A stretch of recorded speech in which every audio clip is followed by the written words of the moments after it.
वसुदेवसुतं देवं कंसचाणूरमर्दनं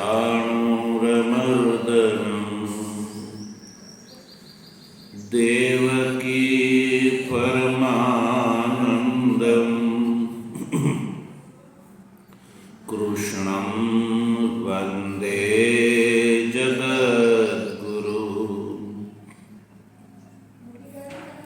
मूकं करोति वाचालं पङ्गुं लङ्घयते गिरिं यत्कृपातमहं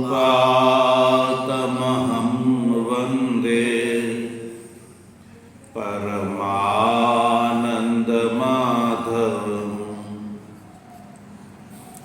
शङ्करं शङ्कराचार्यं केशवं बादरायणं सूत्रभाष्यकृतौ वन्दे भगवन्तौ पुनः पुनः। ईश्वरो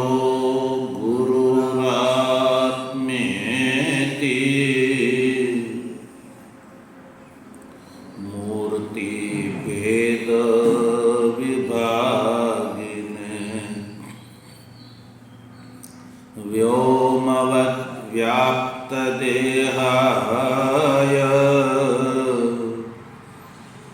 दक्षिणामूर्तये नमः। ॐ शान्ति शान्ति शान्ति।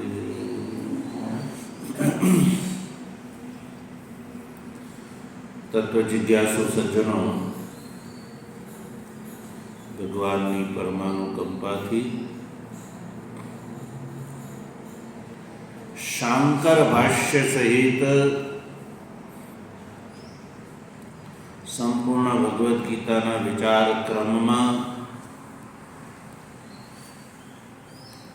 ક્રમથી સાંખ્ય યોગ નામક બીજા અધ્યાયના 18મા શ્લોકનો વિચાર ગઈકાલે આપણે પ્રારંભ કરી ચૂક્યા છીએ. આ શ્લોકમાં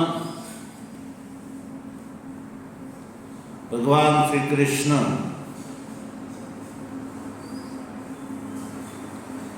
અસત પદાર્થનું સ્વરૂપ બતાવી રહ્યા છે.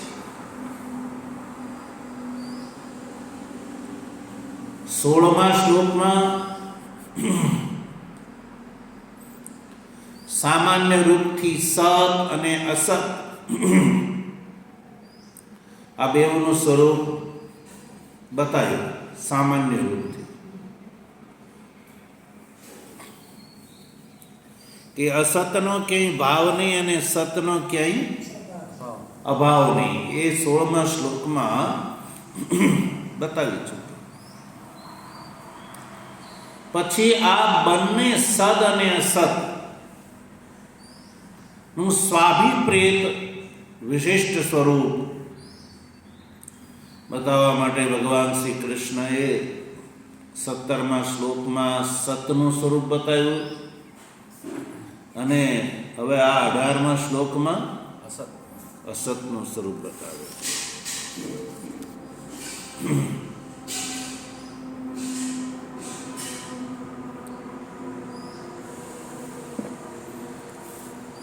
જેમાં સૌ પ્રથમ ભગવાન ભાષ્યકાર શ્લોકના અવતરણમાં લખે છે, જો કિમ પુનઃ તત અસત યત સ્વાત્મસત્તામ વ્યભિચરતિ ઇતિ પ્રશ્નપૂર્વક શ્લોક ઉપસ્થિત કરે છે.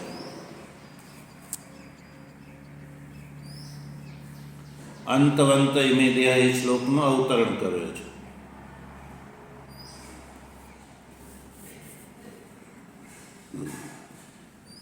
કિમ પુનઃ તત અસત, જે 16મા શ્લોકમાં જે અસતની વાત કરી કે જે અસતનો ક્યાંય ભાવ એટલે સત્તા નથી એ કીધું. તત અસત, તે અસત, પુનઃ ફરી એ કેવું છે? કિમ એનું શું સ્વરૂપ છે? યદ્યપિ તમે ત્યાં કહ્યું કે જે સ્વાત્મ સત્તામ વ્યભિચરતી, કે યત સ્વાત્મ સત્તામ વ્યભિચરતી, કે જે પોતાની સત્તાથી જે વ્યભિચરિત થઈ જાય છે એને તમે જે અસત કહ્યું હતું એ અસત પુનઃ કિમ, એનું શું સ્વરૂપ છે? એટલે પ્રશ્ન કરતા 16મા શ્લોકમાં કહેલી વાતનો અનુવાદ કરે છે.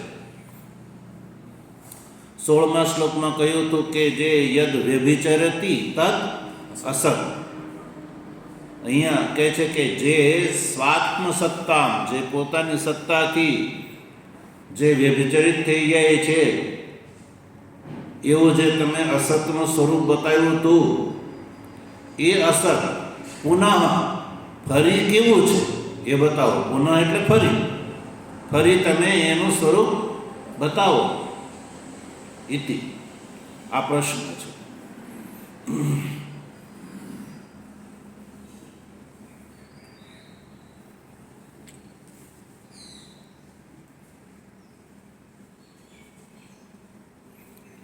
તો અસતનું નિર્ધારણ કરવા માટે આ પ્રશ્ન છે, એટલે પ્રશ્નપૂર્વક ઉઠાવે છે.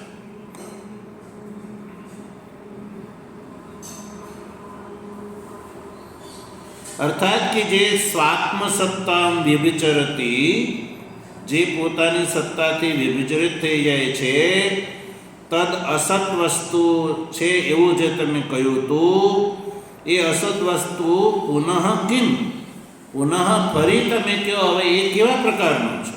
કિમ, આવી આ શંકા છે. તો ઉત્તરના રૂપમાં આ શ્લોક છે. ઉચ્ચતે, ઉચ્ચતે ત્યાંથી ઉત્તર આપે છે, પ્રતિજ્ઞા છે. ઉચ્ચતે એ શું છે? પ્રતિજ્ઞા. ઉત્તર આપે છે. ઉત્તરમાં શ્લોકનું અવતરણ કરે છે. અંતવંત ઇમે દેહા નિત્યસ્યુક્તા શરીરિણ અનાશિનો અપ્રમેયસ્ય તસ્માદ યુદ્ધસ્વ ભારત. તો એ શ્લોકનું ઉચ્ચારણ આપણે ગઈકાલે કરી ચૂક્યા હતા. પુનઃ આજે કરીએ.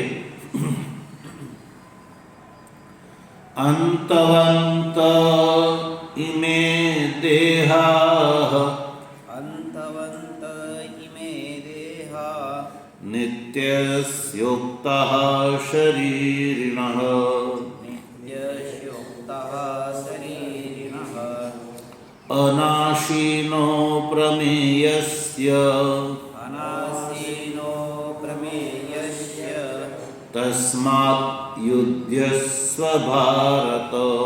તસ્માત યુધ્યસ્વ ભારત.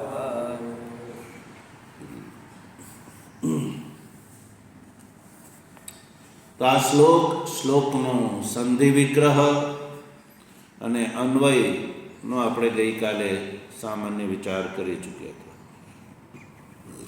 શ્લોકનો અન્વય એવો છે જે આજે પુનઃ ફરીને આપણે બોલીશું. અન્વય એટલે વાક્યક્રમ. અનાશિનઃ, બોલો. અનાસીનઃ નિત્યસ્ય નિત્યસ્ય અપ્રમેયસ્ય અપ્રમેયસ્ય શરીરિણઃ શરીરિણઃ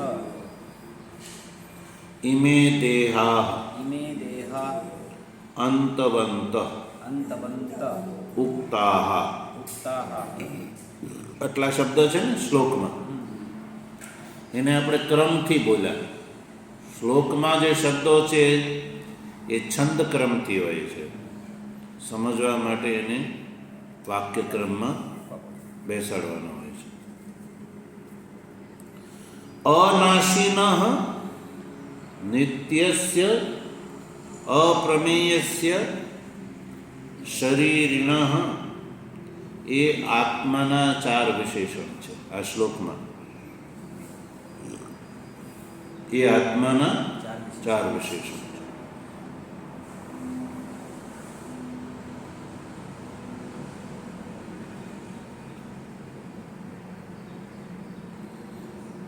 તો ફરી બોલીશું. અનાશિનઃ નિત્યસ્ય અપ્રમેયસ્ય શરીરિણઃ. અહીંયા સુધી આ આત્માની વાત થઈ, આત્માના 4 વિશેષણ. તો આ આત્મા છે, ષષ્ઠી વિભક્તિ અંત બધા પદ છે. અનાશિનઃ ઇમે દેહાઃ નિત્યસ્ય ઇમે દેહાઃ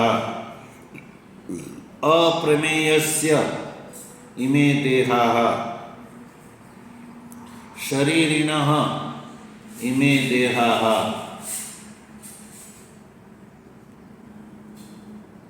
અંતવંત ઉક્તાઃ. એવો યા એક એક વિશેષણ લઈને એક એક વાક્ય બનાવીએ આપણે. અનાશિનઃ બોલો. અનાશિનઃ ઇમે દેહાઃ ઇમે દેહાઃ અંતવંત અંતવંત ઉક્તાઃ. ઉક્તાઃ. એક વાક્ય બને, એક વિશેષણ લઈને એક વાક્ય બને. એટલે કે જે અનાશી એવો જે આત્મા છે, જે આ દેહમાં અનુવૃત્ત છે, એવા આ જે દેહો, ઇમે દેહા એટલે આ દેહો એટલે શરીરો, એ શરીરો અંતવંત અંતવાળા ઉક્તા એટલે કહેલા છે વિવેકી મહાપુરુષોએ. એટલે કે અનાશી આત્માના આ જે શરીરો છે એ શરીરોને અંતવાળા કયા છે. ભગવાન એવું નથી કહેતા કે હું કહું છું, એવું ક્યાંય ભગવાને નથી કહ્યું. ઉક્તા એટલે કહેવામાં આવે છે, પરંપરાથી કહેવામાં આવે છે. એટલે કોના દ્વારા કહેવામાં આવે છે? વિવેકીઓ દ્વારા. વિવેકીઓ દ્વારા કહેવામાં આવે છે. એટલે એનો અર્થ એ થયો કે અનાશી આત્માએ ધરેલા આ દેહો છે એ અંતવાળા છે. અનાશી આત્માએ ધારણ કરેલા આ જે દેહો એટલે શરીરો છે એ અંતવાળા છે એવું વિવેકી મહાપુરુષો શાસ્ત્ર પ્રમાણથી કહે છે. એનો મતલબ એમ થયો કે આત્મા અનાશી છે અને એણે ધારણ કરેલા દેહ છે એ નાશવંત છે. અંતવંત એટલે નાશવંત છે.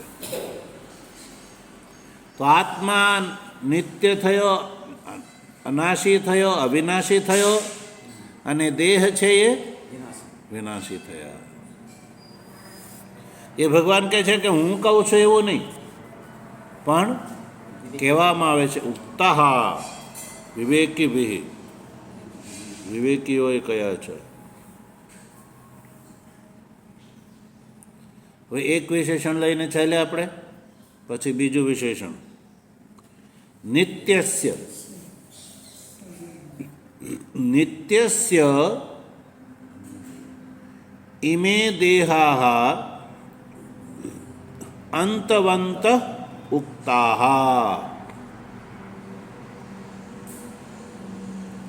નિત્યસ્ય શરીરિણઃ.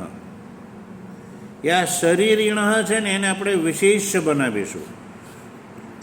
વિશેષ્ય બનાવીશું. અનાશીનો અપ્રમેયસ્ય નિત્યસ્ય એને આપણે વિશેષણ બનાવીશું.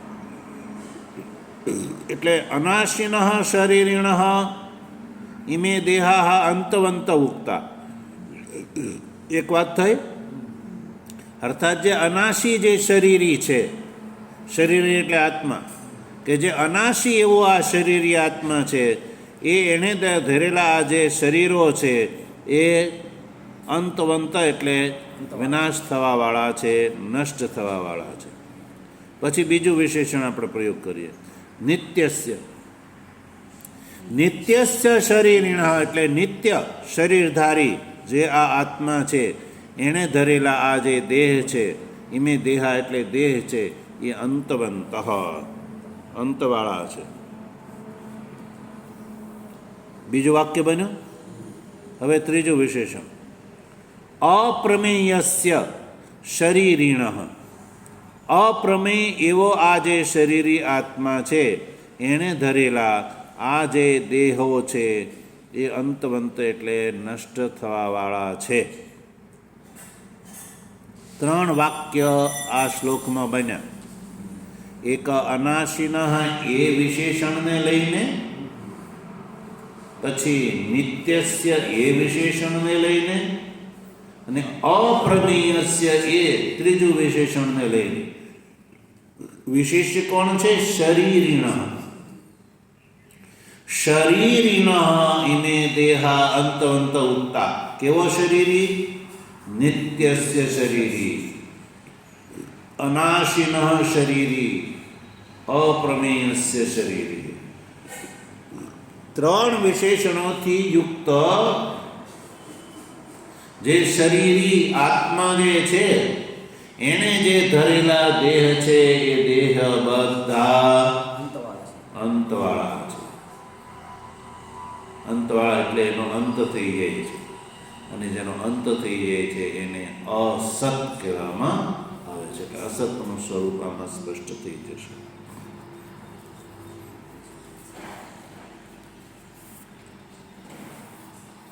તો હવે આમ હોવાથી નિત્યસ્ય શરીરિણ, અનાશિન શરીરિણ, અપ્રમેયસ્ય શરીરિણ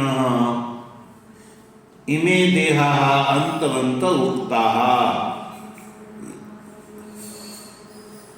તસ્માદ એટલા માટે, તસ્માદ મને એટલા માટે, અને એ આ જે દેહો છે એ અંતવાળા કહેલા છે એટલા માટે યુદ્ધસ્વ ભારત, યુદ્ધસ્વ. તું યુદ્ધ કર. તો યુદ્ધથી તારે ડરવાની જરૂર નથી. એટલે કે તું એમ માનતો હો કે આ ભીષ્મ દ્રોણાદિ જે છે એ મૃત્યુ પામશે, તો દેહ દ્રષ્ટિથી તો એ અસત છે, એનો નાશ, મૃત્યુ થવાનું જ છે દેહ. અને આત્મરૂપથી ભીષ્મ દ્રોણાદિ નિત્ય છે, અવિનાશી છે, અપ્રમેય છે. એટલે તું યુદ્ધ કર, તારે યુદ્ધથી ડરવાની જરૂર નથી. એમ પુનઃ યુદ્ધની યાદ દેવડાવી ભગવાને. તસ્માદ યુદ્ધસ્વ એટલે ફરીવાર યુદ્ધની યાદ દેવડાવી કે તું એ માટે યુદ્ધ કર. આવું સમજીને યુદ્ધ કર. ભારત એ સંબોધન ભગવાન પ્રત્યેક શ્લોકમાં અર્જુનના માટે કોઈને કોઈ અલગ અલગ સંબોધન કરે છે. સંબોધનથી ભગવાન અર્જુનને પોતાના તરફ અભિમુખ કરે છે.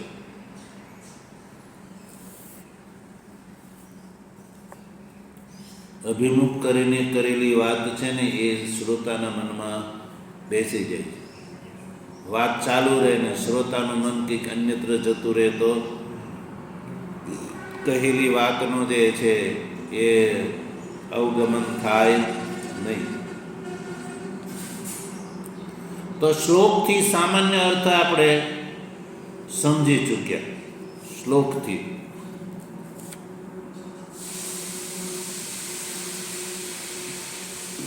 હવે આપણે ભાષ્યમાં પ્રવેશ કરીએ.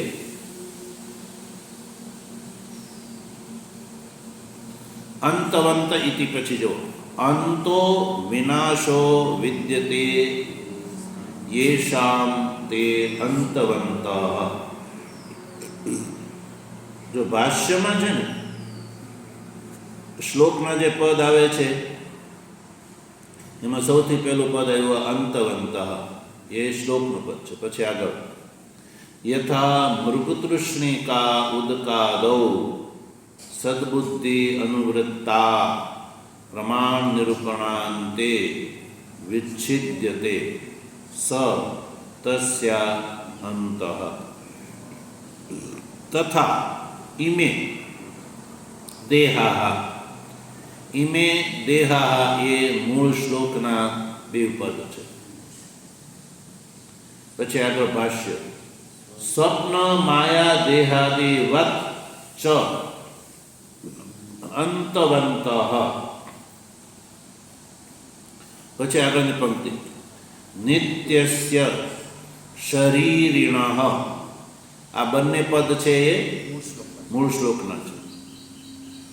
શરીરવતઃ અનાશિનઃ અપ્રમેયસ્ય. આ બંને પદ પણ મૂળ શ્લોકના છે.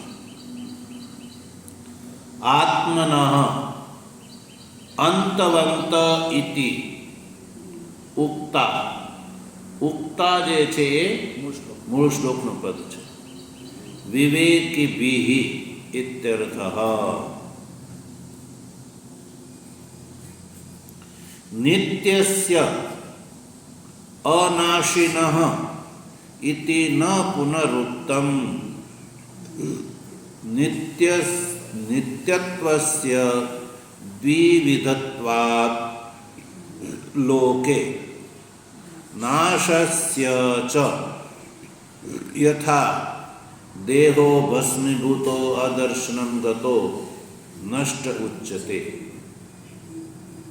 વિદ્યમાનોપી અન્યથા પરિણતઃ વ્યાધ્યાદિયુક્તઃ જાતઃ નષ્ટ ઉચ્યતે. તત્ર અનાશિનઃ નિત્યસ્ય ઇતિ દ્વિવિધેન અપી નાશેન અસંબંધઃ અસ્તિ ઇત્યર્થઃ. અન્યથા પૃથિવ્યાદિવદપि નિત્યત્વં સ્યાદ આત્મનઃ તત મા ભૂત ઇતિ નિત્યસ્ય અનાશિનઃ ઇતિ આહ. અપ્રમેયસ્ય ન પ્રમેયસ્ય પ્રત્યક્ષાદિ પ્રમાણે અપરિચ્છેદ્યસ્ય ઇત્યર્થઃ. આટલો જે ભાષ્ય ગ્રંથ છે એમાં શ્લોકના જેટલા પદો છે એ બધા પદોને ગ્રહણ કરીને ભાષ્યકાર શ્લોકનો અભિપ્રાય સ્પષ્ટ એટલામાં કરી દે છે. પછી એની પર શાસ્ત્રાર્થ કરશે.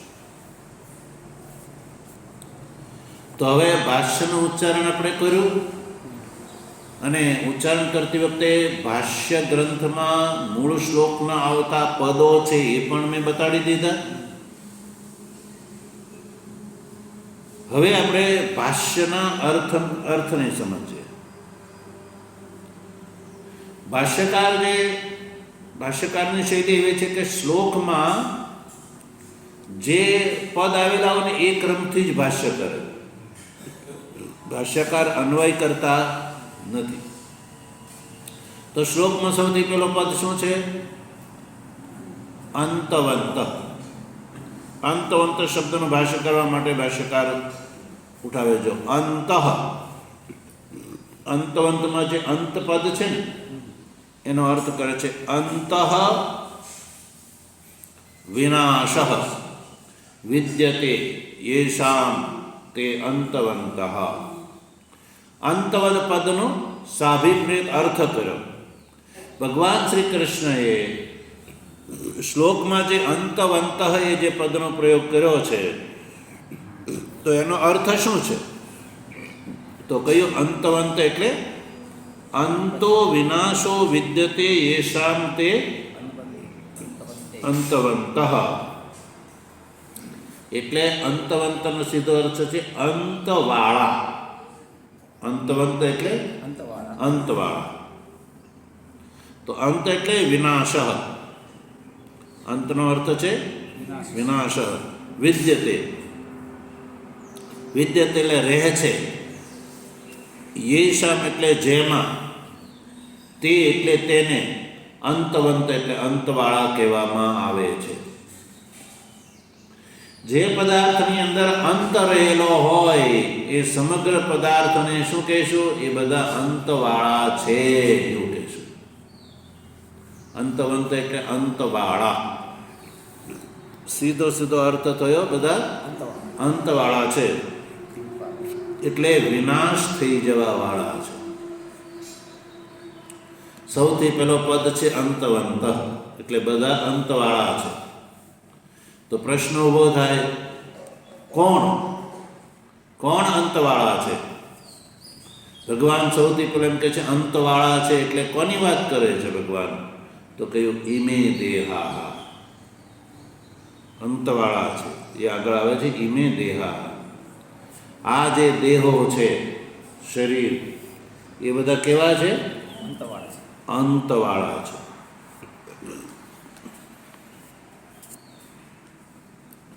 હવે જ્યારે કહ્યું કે અંતવાળા છે તો એ સમજવું જરૂરી છે. અંતવાળા છે એ સમજવું જરૂરી છે.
હવે એક પ્રશ્ન ઊભો થાય છે જે સામાન્ય હોય છે. ભગવાને સૌથી પહેલા કહ્યું કે આ જે દેહો છે, શરીર છે, બધા અંતવાળા છે. અને કેવળ દેહ શરીર જ નથી લેવાનું. અહીંયા ગડબડાઓ નહીં એટલે આપણે દેહ લઈશું, પણ દેહથી અભિપ્રાય છે સંપૂર્ણ સંસાર. પણ અહીંયા મુખ્ય દેહની વાત છે કે અર્જુન છે એ ભીષ્મ દ્રોણાદિના દેહને લઈને શોક કરે છે, એટલે આપણે અહીંયા દેહ ગ્રહણ કરીશું. ભગવાન શું કહે છે કે દેહા અંતવંત, આ જે શરીર છે એ અંતવાળા છે.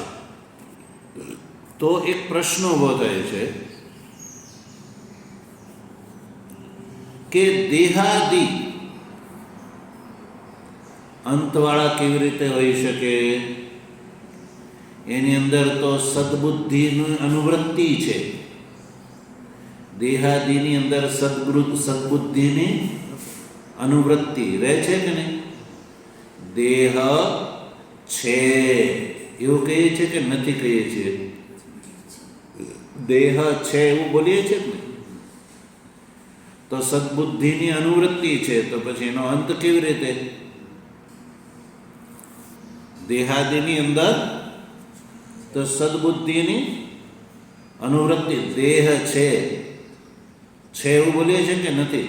તો છે પણ એ શું છે? સદબુદ્ધિની અનુવૃત્તિ.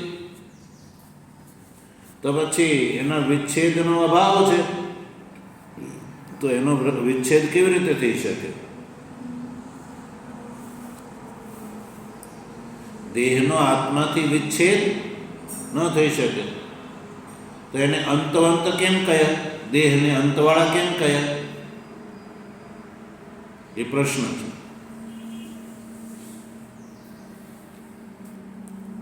જેની અંદર સદબુદ્ધિ હોય એનો અંત તમે કહી શકો નહીં. દેહાદિની અંદર સદબુદ્ધિની અનુવૃત્તિ છે એટલે દેહાદિના તમે નાશવાળા કઈ રીતે કહી શકો? જેની અંદર સદબુદ્ધિની અનુવૃત્તિ ન હોય એને જ નાશવંત કહી શકાય. જ્યારે દેહાદિની અંદર સદબુદ્ધિ અનુવૃત્ત છે, તો જો જેની અંદર સદબુદ્ધિ અનુવૃત્ત હોય તો એને તમે નાશવંત કહી શકો નહીં. કારણ કે જ્યાં સુધી એની અંદરથી સદબુદ્ધિનો વિચ્છેદ નથી થયો, સદબુદ્ધિ અને દેહનો વિચ્છેદ નથી થયો, ત્યાં સુધી એને અંતવાળા કહી શકાય નહીં. એ પ્રશ્ન છે. તો ભાષ્યકાર જે છે ને એ વાતને સ્પષ્ટ કરે. જો આગળ શ્લોક ભાષ્યમાં યથા મૃગતૃષ્ણિકા ઉદકાદૌ સદબુદ્ધિ અનુવૃત્તા પ્રમાણ નિરૂપણાંતે વિચ્છિદ્યતે સ તસ્યા અંતઃ. એ જ એનો અંત છે. દ્રષ્ટાંત બતાવ્યું. યથા મને જેવી રીતે,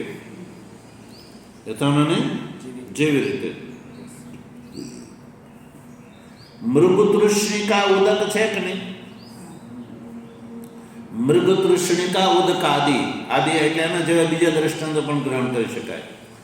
મૃગતૃષ્ણિકા જે ઉદક છે એટલે મૃગતૃષ્ણિકામાં રહેવા વાળું જે ઉદક એટલે જળ, એની અંદર સદબુદ્ધિ અનુવૃત્તા.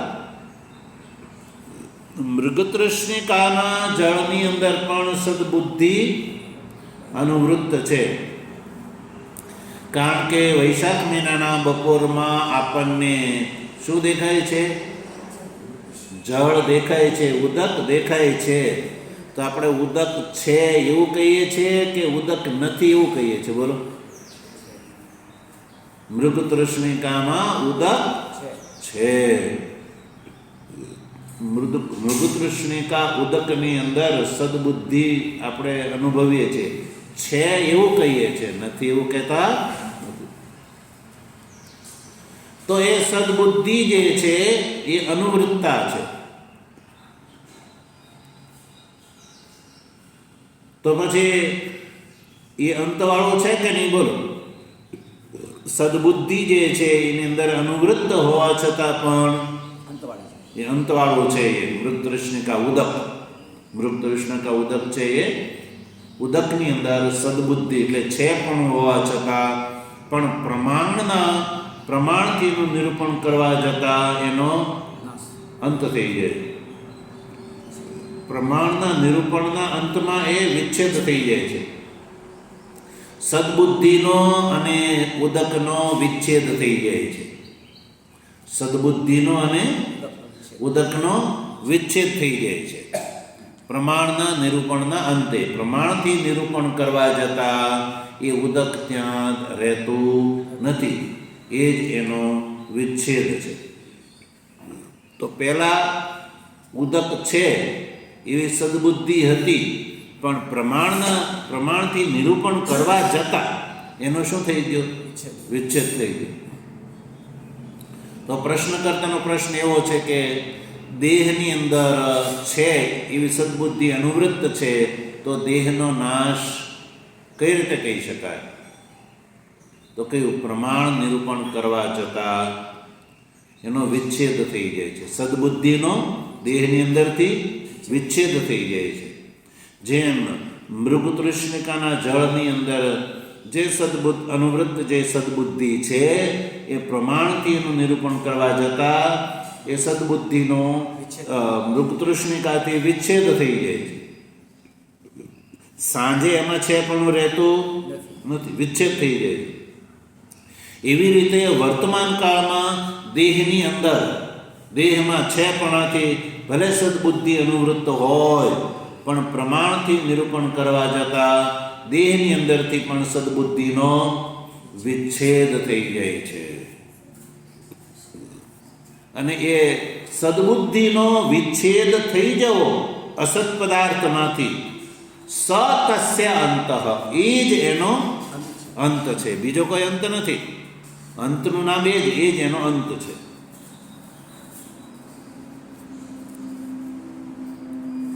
દેહનો નાશનો અર્થ છે તદ અનુવૃત્ત સદબુદ્ધિનો વિચ્છેદ. દેહનો નાશ થવો એટલે દેહની અંદર જે અનુવૃત્ત જે સદબુદ્ધિ છે એનો વિચ્છેદ, એ જ દેહનો નાશ છે. એવું નથી કે દેહ ન દેખાય. દેહ ન દેખાવો એનો નાશ નથી, દેહ તો પડ્યો જ છે, પણ એની અંદર સદબુદ્ધિનો જે અનુવૃત્તિ જે છે એ અનુવૃત્ત સદબુદ્ધિનો વિચ્છેદ, એ જ એનો નાશ માનવામાં આવે છે. એટલે દ્રષ્ટાંતથી અંતવંત શબ્દનો અર્થ કર્યો કે યથા મૃગતૃષ્ણિકા ઉદકાદૌ સદબુદ્ધિ અનુવૃત્તા પ્રમાણ નિરૂપણાંતે વિચ્છિદ્યતે સ તસ્ય અંતઃ. તો અંતવંત શબ્દનો અર્થ કર્યો. તથા આગળ જો, તથા ઇમે દેહાહા, તથા મને આ રીતે, ઇમે દેહાહા, ઇમે એટલે આ દૃશ્યમાન, દેહાહા એટલે શરીરો, એ પણ કેવા છે?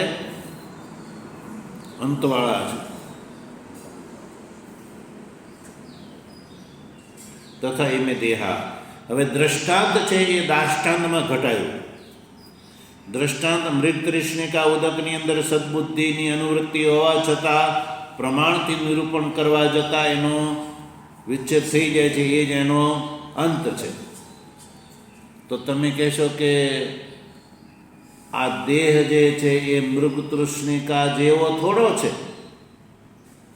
મૃગતૃષ્ણિકા જળ અને દેહમાં તો ફરક છે. આ દેહ જે છે મૃગતૃષ્ણિકાના જળ જેવો અત્યંત અસત છે. પ્રાથમિકતામાં એવું આપને પ્રશ્ન થાય, પણ છે એના જેવો જ.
હવે એક પ્રશ્ન એવો થાય છે કે આવા પ્રકારનો નાશ ક્યાં જોવા મળે છે?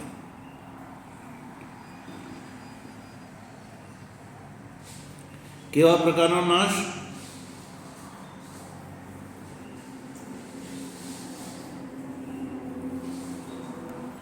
કે દેહની અંદરથી અનુવૃત્ત સદબુદ્ધિનો વિચ્છેદ થવો, એ જ નાશ. દેહની અંદરથી અનુવૃત્ત જે સદબુદ્ધિ છે, એ સદબુદ્ધિનો દેહથી વિચ્છેદ થવો, એ જ એનો નાશ છે. એવું કહ્યું ને? તો એવો નાશ ક્યાં જોવા મળે છે? તો કઈ સ્વપ્ન માયા દેહાદિ વચ્ચ અંતવંત.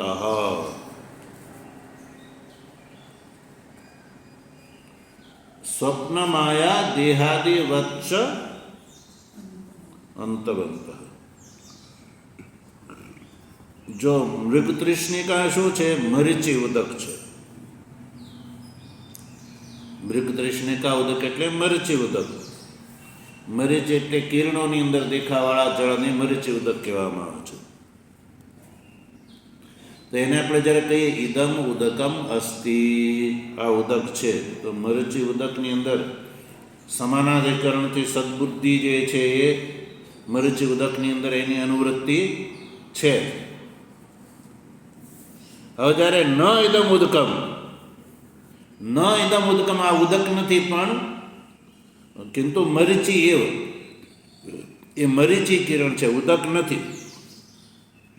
એ પ્રમાણથી નિરૂપણ જ્યારે કરવામાં આવ્યું તો પ્રમાણથી નિરૂપણના અંતમાં શું થાય છે?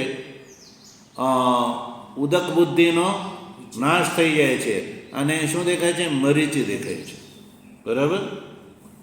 તો એ જ એ સદબુદ્ધિનો વિચ્છેદ છે. જે ઉદકની જગ્યાએ ઉદકનો વ્યાવૃત્તિ થવી અને મરીચીનું ભાન થવું, એ જ જે સદબુદ્ધિનો ત્યાં વિચ્છેદ છે. અને એ જ મૃગતૃષ્ણિકાનો અંત છે. એ શું છે? મૃગતૃષ્ણિકાનો અંત છે. બસ એવી જ રીતે આ શરીરની અંદર પણ એ જ રીતે સમજવાનું છે. આ ઇમે દેહા એટલે દૃશ્યમાના દેહા, આ જે દેખાતા જે દેહ છે શરીર, ભગવાન કહે છે એ અંતવંત છે. અંતવંત દેહા, અંતવાળા છે એટલે કે દેહા સંતિહી, એવું આપણે અનુભવીએ છીએ ને, દેહો છે. દેહો છે કહીએ છીએ કે નથી?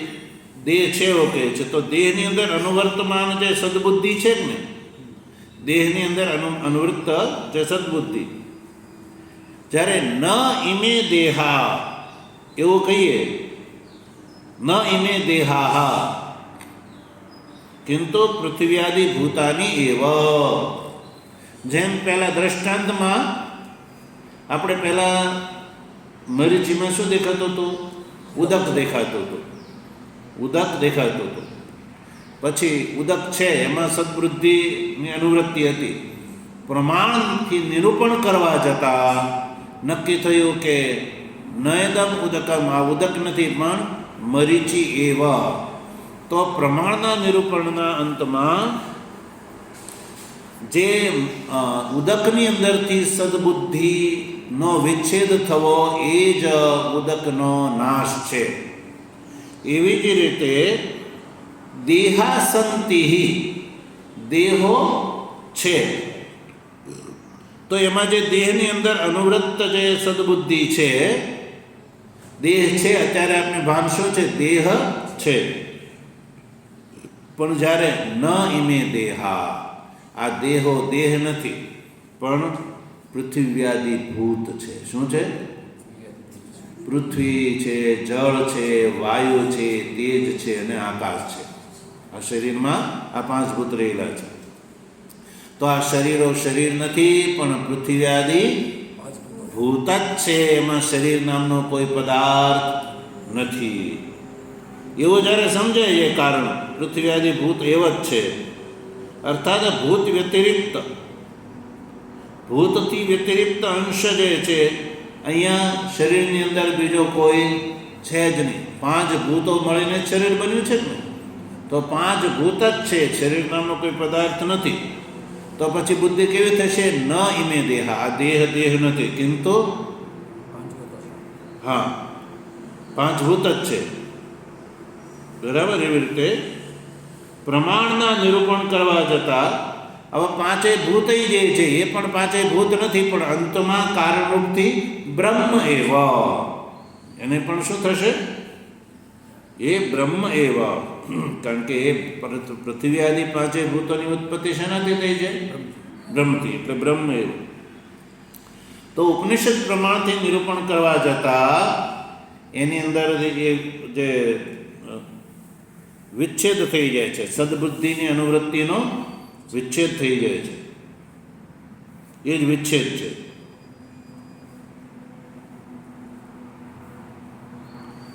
તો પ્રશ્ન ઊભો થાય કે ચાલો મરીચી ઉદક એ અલગ છે. મરીચી ઉદક જે છે ને એની અંદર તો અર્થક્રિયા નથી. મરીચી ઉદકની અંદર અર્થક્રિયા નથી. એ પી શકાતો નથી. જલપાન વગેરે અર્થક્રિયા મરીચી ઉદકની અંદર જોવા મળતી નથી. એટલે મરીચી ઉદક છે એ જલપાનાદિ અર્થક્રિયાથી શૂન્ય છે. અર્થક્રિયા એટલે વ્યવહાર. એટલે મરીચી ઉદકની અંદર તો અસત્વનો બોધ થઈ જાય છે આપણને. પણ આ દેહ છે, આ જે પાંચ ભૌતિક જે દેહો છે, શરીરો છે, એની અંદર તો ગમન આગમન વગેરે અર્થક્રિયા વિદ્યમાન છે. તો એ અસત મરીચી ઉદકની જેમ એ અસત કેવી રીતે? એ પ્રશ્ન છે. તો ભાષ્યકાર કહે છે કે સ્વપ્ન માયાદિ દેહાદિ વત્સ અંતવંત. એ દ્રષ્ટાંત બતાવ્યું આગળ ભાષ્યમાં જુઓ. સ્વપ્ન માયા દેહાદિ વત્સ અંતવંત. એનો અંત કેવો છે? સ્વપ્નની અંદર દેખાતો જે માયા દેહાદિ એ જેમ જાગતા અંત થઈ જાય છે.